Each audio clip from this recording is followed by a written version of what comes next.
Alors, combien coûte vraiment notre électricité nucléaire en France? C'est la grande question. Et elle est au cœur d'un rapport assez dense de la Commission de régulation de l'énergie, la fameuse CRE.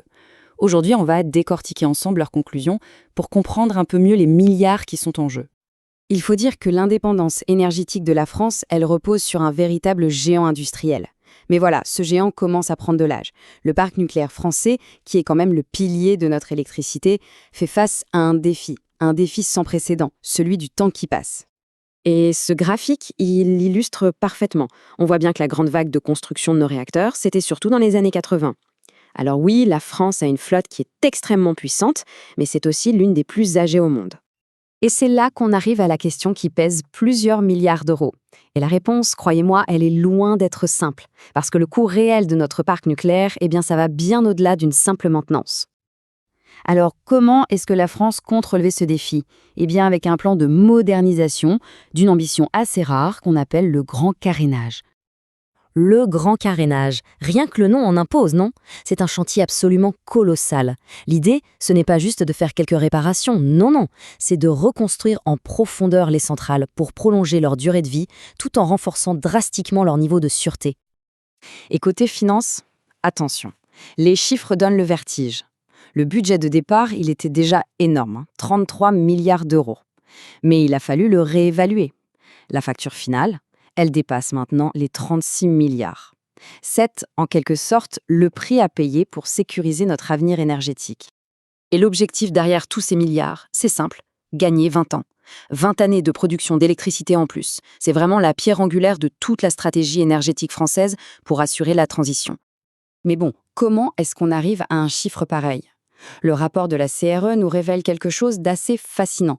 Le calcul du coût, c'est moins une histoire d'ingénierie qu'une intense négociation financière. Et ça, c'est vraiment le point clé du rapport.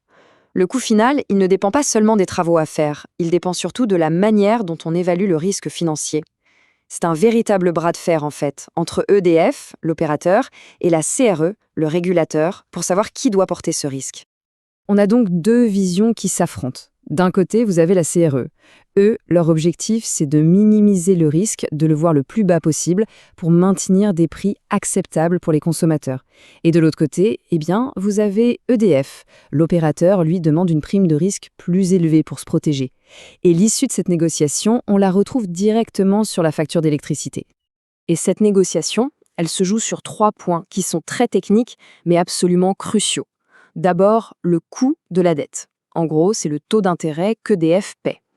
Ensuite, la prime de risque. C'est le bonus que les investisseurs exigent pour financer le nucléaire plutôt qu'un projet jugé moins risqué. Et enfin, le bêta, qui mesure la nervosité du nucléaire face au marché. Le moindre petit changement sur un de ces chiffres, et hop, la facture varie de centaines de millions d'euros. Sauf qu'un nouvel acteur vient un peu perturber ce plan bien huilé. Ce sont les énergies renouvelables. Et ça force le nucléaire à réapprendre son métier, en quelque sorte. C'est la nouvelle équation du mix énergétique. Historiquement, le nucléaire a été pensé comme un marathonien, vous voyez, pour produire de l'énergie en continu, sans s'arrêter. Sauf qu'aujourd'hui, on lui demande de devenir un sprinter, capable d'accélérer et de ralentir presque sur demande. Et la solution pour ça s'appelle la modulation. C'est simple. Quand le soleil brille et que le vent souffle fort, le réseau électrique risque la surchauffe. Donc, les centrales nucléaires doivent baisser leur puissance. C'est un peu comme baisser le son de la radio. Mais ce que le rapport révèle, et c'est très intéressant, c'est que cette contrainte est en train de devenir une opportunité. En fait, EDF utilise maintenant la modulation de manière stratégique. L'idée, c'est de baisser la production quand l'électricité ne coûte pas cher, pour économiser le combustible, et de le vendre au prix fort pendant les pics de demande. C'est une adaptation économique plutôt maligne. Allez, prenons un peu de recul maintenant pour voir comment la France se situe sur la scène internationale. Ce graphique, il montre un point un peu sensible. La ligne bleue, c'est la France. On a longtemps été un modèle de fiabilité, toujours au-dessus de la moyenne mondiale en orange. Mais la tendance s'est inversée. La disponibilité de notre parc, c'est-à-dire le temps où il est vraiment capable de produire, a chuté, passant sous la moyenne mondiale. L'année 2022 a été particulièrement difficile, comme on peut le voir. Mais en revanche, sur le plan économique, la France a un atout maître dans sa manche. Ce graphique compare le coût pour prolonger la vie des réacteurs dans le monde. Et là, on voit que la France est l'un des pays où cette opération est la moins chère.